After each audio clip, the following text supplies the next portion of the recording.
All right, today we're jumping into a classic financial mystery. This is a real detective story. For decades, some of the smartest people in finance have been wrestling with this one simple question. But the answers, they're anything but simple. And that question is, are value stocks really, truly riskier than growth stocks? But here's the twist, and this is what makes it so interesting. What if the answer that everyone accepted for years, the verdict that basically closed the case, what if it was all based on a huge flaw? Like a classic case of mistaken identity, but not for a person, for the very definition of risk itself. Okay, so let's start our investigation right at the beginning. What exactly is the puzzle we're trying to solve? It all revolves around this really strange phenomenon where stocks that seem, a little bit boring have this habit of consistently outperforming the really exciting, high-flying ones over the long haul. So let's meet our two main characters in this story. On one side, you've got your value stocks. You can think of these as established companies. Maybe they're a little out of favor right now, and their stock price just looks cheap compared to what the business is actually worth. And on the other side, you've got growth stocks. These are the excited innovators, right? They're priced high because everyone's betting they're going to be the next big thing. And this right here brings us to the absolute core of the mystery, what's called the value premium. See, the data is pretty clear. Historically, if you built a portfolio of these boring value stocks, it would have earned you higher returns than a portfolio of the exciting growth stocks. So the billion-dollar question for economists has always been, why? Is it because they're just secretly riskier and you're getting paid for that risk? Or is there something else entirely going on here? For a long, long time, it really seemed like this case was solved. Case closed. Back in the 1990s, a super influential explanation came out, and it pointed the finger away from risk and towards, well, something else entirely. This quote really just sums up the prevailing view perfectly. Landmark research, like a really famous paper from 1994, came to a shocking conclusion. Value stocks weren't riskier. In fact, it looked like they did just fine, or maybe even better than growth stocks during the bad times. So the thinking went, the value premium must just be a behavioral mistake. It's just investors getting starstruck, overpaying for glamorous growth stocks, and totally ignoring solid, boring value companies. And this smoking gun evidence they used was based on this risk metric called beta.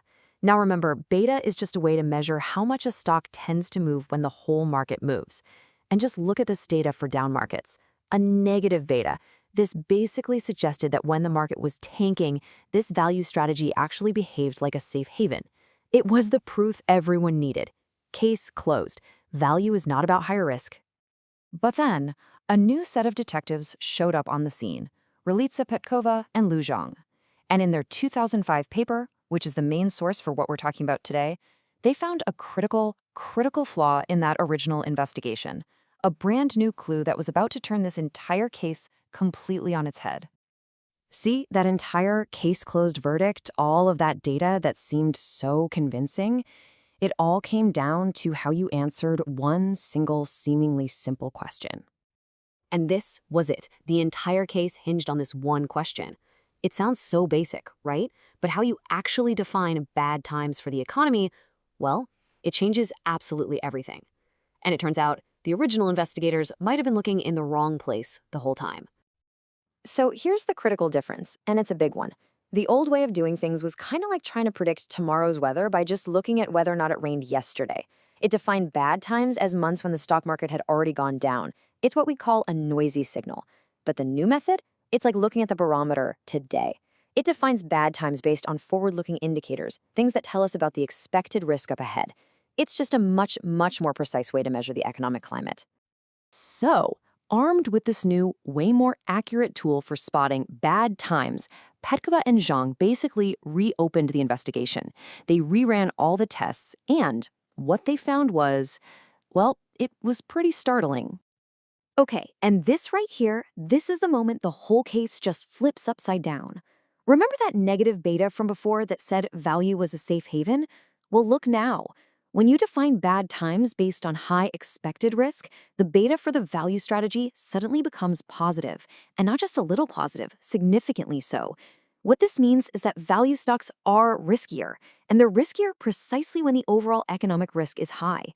The old evidence wasn't just wrong, it was the exact opposite of the truth. Let's look at this another way. There's this thing called beta premium sensitivity, which I know is a fancy term, but all it really means is how much does a stock's riskiness change when the economic climate changes? And just look at the difference. The risk of value stocks moves with the market's risk premium. In other words, it gets riskier in bad times. But growth stocks, their risk actually moves against it. They start to look safer when the economic outlook is really poor.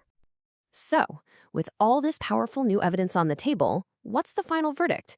Is the value premium just a simple reward for taking on more risk during bad times? Is the case finally for real this time closed?